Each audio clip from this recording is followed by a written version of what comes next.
Alright guys, sa bulwagan ni Road Trip, ayan, News PH, ito ay isang paghaharap at pag-uusap ni na Pangulong Marcos at ex-President Duterte sa pagtitipon na isusulong sa isang grupo ng inorganisa ng dating PAAC na si Commission Grego Beljeca.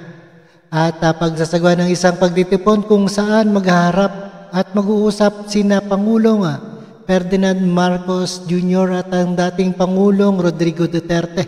Ayon kay Belgica, layunin ng pagtitipon ng pagkakasundo ng dalawang panig pati na rin ang kanilang pamilya at supporters. At sanib puwersa ito ang mangyayari. And no other further ado, let's do watch and please subscribe to Road Trip. Alright, let's get it on. Who wants war when we can talk things out, di ba? I mean, both camps are ready for war. Diba? Pwede na mag-away. Walang gusto ng giyera kung maaari namang mag-usap, lalo na kung nakasalalay ang kapakanan ng mamamayan. Ito ang target ngayon ng grupong Covenant for the Nation na pinangungunahan ni dating Presidential Anti-Corruption Commission Chairman Greco Bellica. Nais nila na mag-usap at pagkasunduin ang nakaraan at kasalukuyang pinakamakapangyarihang lider ng bansa na sina dating Presidente Rodrigo Duterte at Pangulong Ferdinand Marcos Jr. Kasama ni Bellica ang maraming retiradong opisyal ng Sandatahang Lakas, Philippine National Police, opisyal ng pamahalaan at religious leaders. Ayon pa kay Bellica, may formal ng komunikasyon na nakarating kay dating PRRD at PBBM para sa gagawing pag-uusap sa isang malaking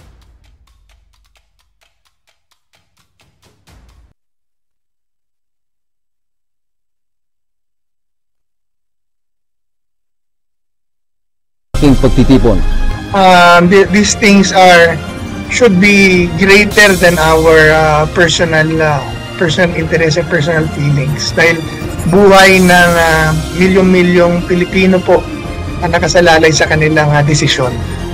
Wala pang eksaktong petsa at lugar kung saan gaganapin dahil magpupulong pa ang organizing committee sa susunod na linggo para maisapinal ito.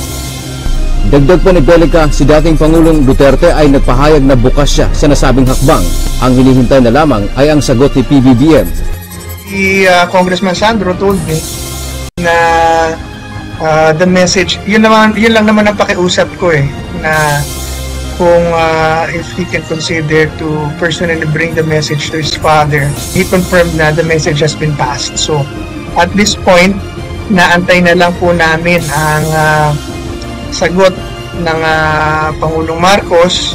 Pero may kumpirmasyon man umano o wala ang Pangulo, ay tuloy ang pagtitipon.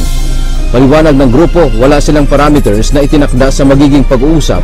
Dapat lang anya na isang tabi ang pride, isyong political bilang mga statement dahil hindi naman ito ang mahalaga sa ngayon, kundi ang mga pangunahing isyu na dapat solusyonan ay ang problema sa ekonomiya, seguridad at iba pa. Kapag nagkabati umano ang dalawang dati at kasalukuyang pinuno ay damay na rin pati ang mga taga-suporta ng mga ito. Samantala, iimbitahan din anya ang iba pang matataas na opisyal ng bansa tulad ni Vice President Sara Duterte, pati ang kanilang mga pamilya.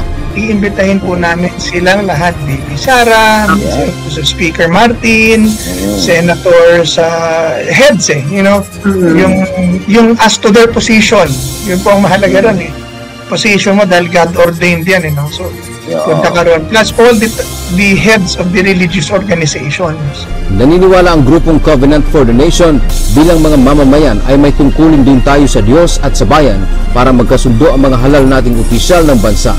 Dante Amento, UN. Alright guys, napakinggan po natin at napanood dito sa ating ayon kay Belgica, layunin ng pagtitipon ang pagkakasundo ng dalawang panig pati na rin ang kanilang pamilya at supporters. At maraming salamat sa panonood at pakikinig dito kay Road Trip News PH. And see us again sa ating the next reaction video. Thank you guys and peace out.